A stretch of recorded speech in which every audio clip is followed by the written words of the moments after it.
안녕하세요. 돈다방입니다. 돈다방에 오신 여러분들을 환영합니다. 나라를 운영하기 위해서는 돈이 듭니다. 그리고 이 돈을 마련하기 위해 나라에서 걷는 돈이 세금이죠.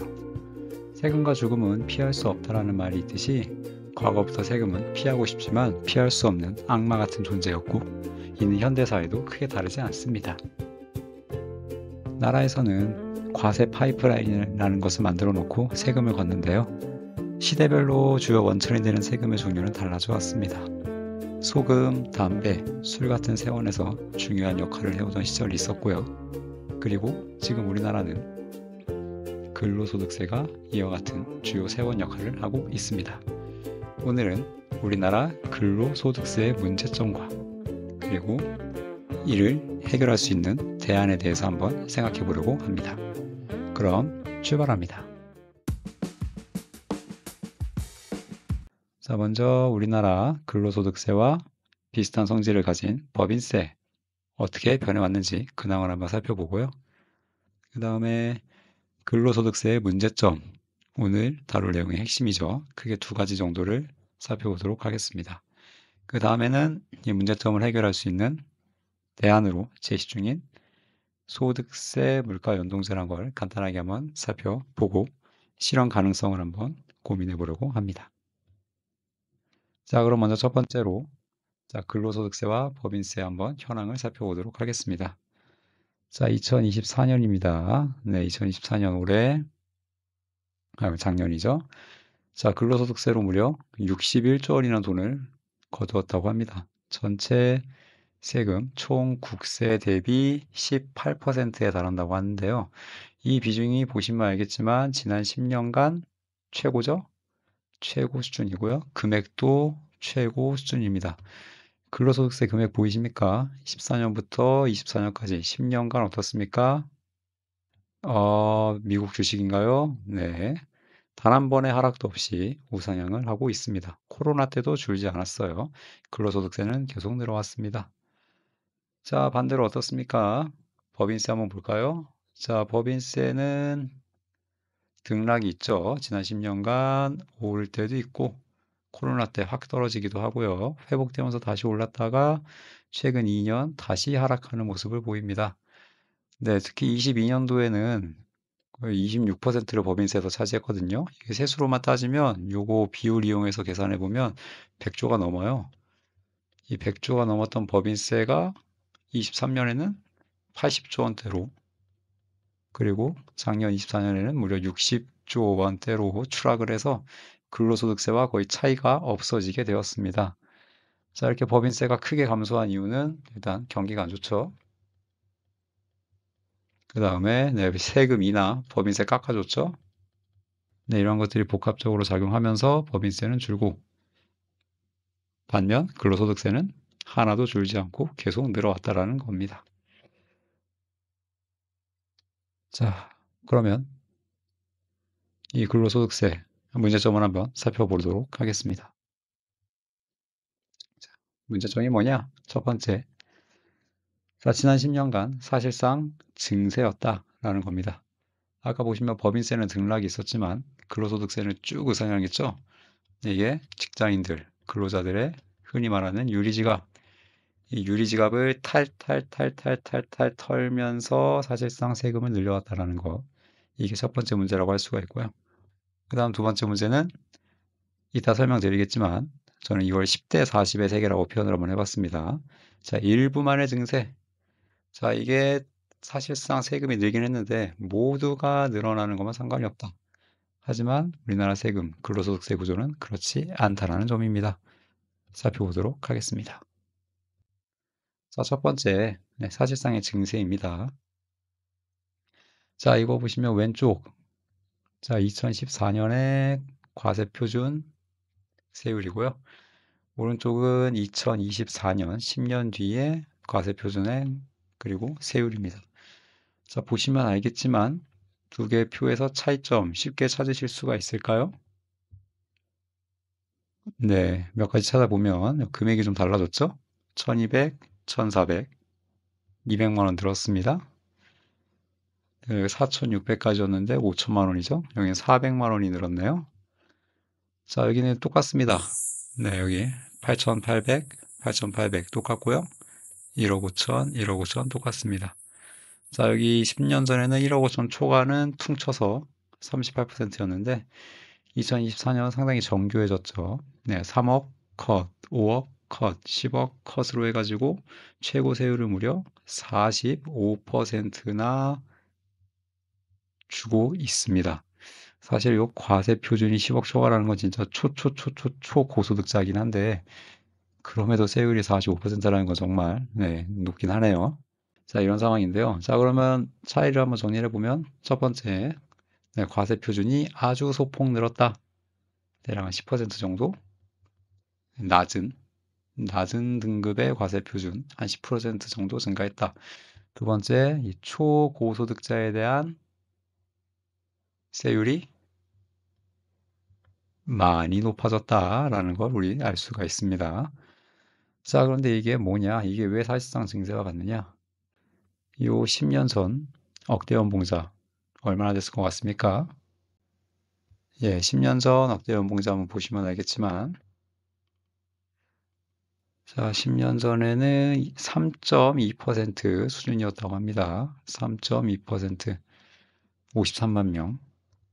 근데 이랬던 억대 연봉자가 23년도 한 10년 가까이 지난 뒤에는 139만 명까지 증가를 했다고 해요. 거의 한 2배가 됐죠?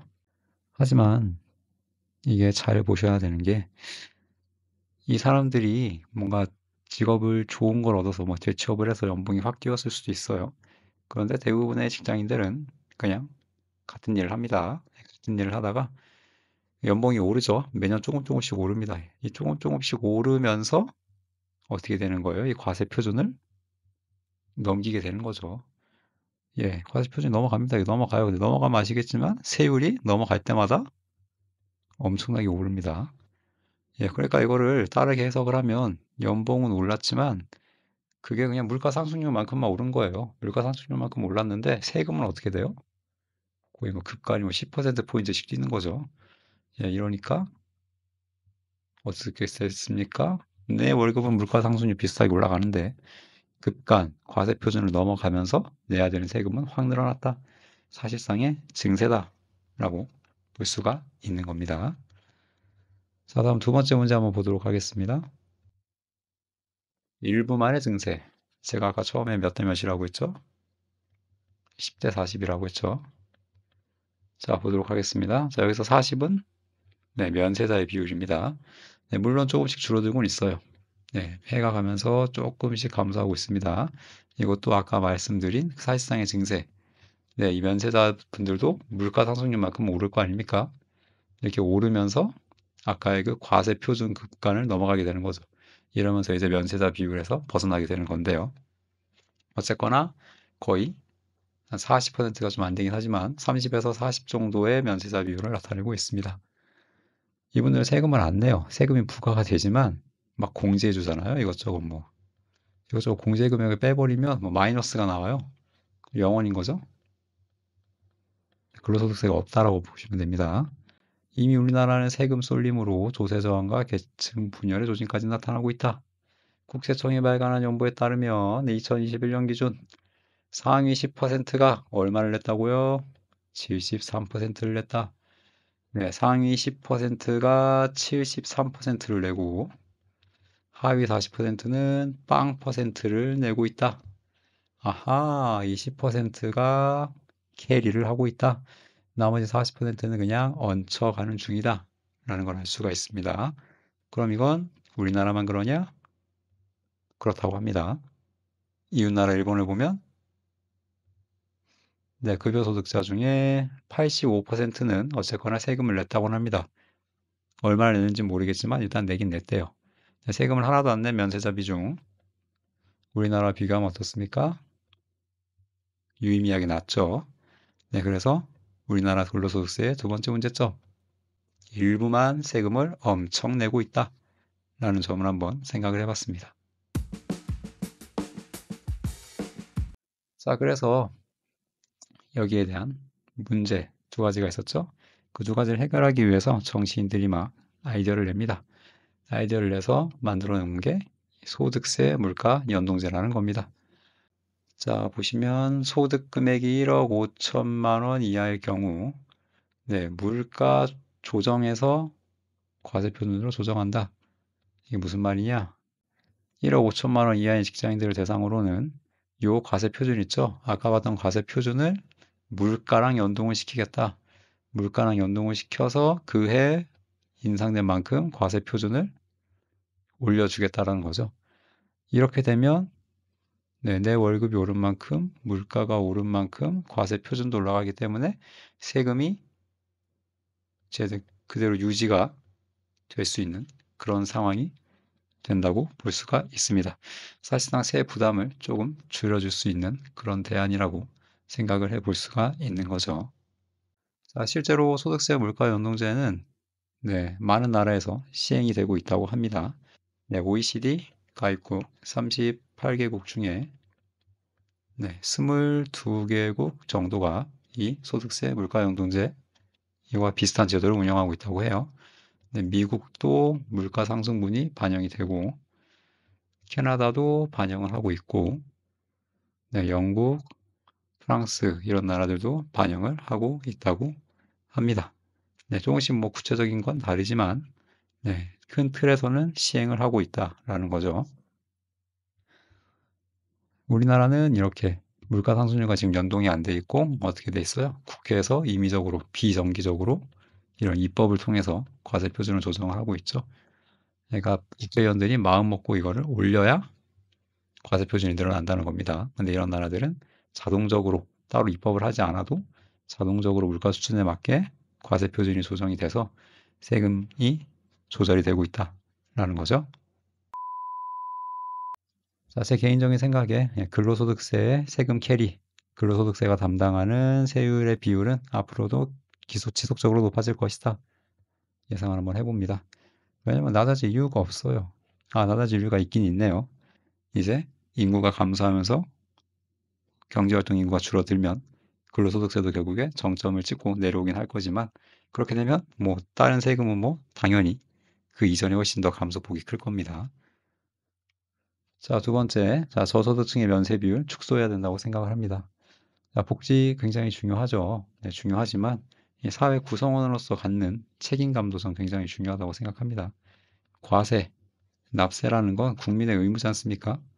네, 이 책임, 금액은 중요하지 않아요. 소액을 내더라도 국민으로서, 납세 의무자로서 의무를 다한다라는 책임이 굉장히 사회 구성원으로서 중요하다라고 생각을 하고요.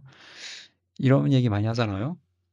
그 뭐 주민센터 가서 그 공무원 당신들 내가 낼 세금으로 월급 받는 거 아니요? 라고 하는데 사실 이런 말씀 하시는 분들 치고 네, 세금을 제대로 내신 분들이 있을까 네, 싶죠. 네. 이런 것들에 대해서 좀 벗어나려면 네, 면세비율 축소해야 된다라고 생각을 합니다. 자, 그리고 아까 대안으로 제시해드렸던 소득세 물가연동제 이게 과연 좀 될까 사실 잘 모르겠습니다. 저는 이거 정치인들이 단순히 좀 표를 얻기 위한 그런 좀 정책, 유인책 정도로 보이지 이걸 실제로 추진할 것 같지는 않아요. 왜냐하면 이게 옛날 얘기가 아니고 2021년도에 실제로 이게 올라왔거든요. 법안이 올라왔는데 본회의 통과를 못해서 그냥 상장 폐기가 된 법인데 이번에도 그냥 국민들 좋으라고 사탕 발림하는 그런 것 같습니다. 지금 당장 세수가 2년 연속 빵꾸가 났는데 여기서 세금 들어올 데가 없는데 여기서 세금을 더 줄여줄 리가 없겠죠. 기획재정부가 이거를 동의할 리가 없을 겁니다. 머리에 총 맞지 않는 이상 무조건 반대를 외칠 게 뻔합니다.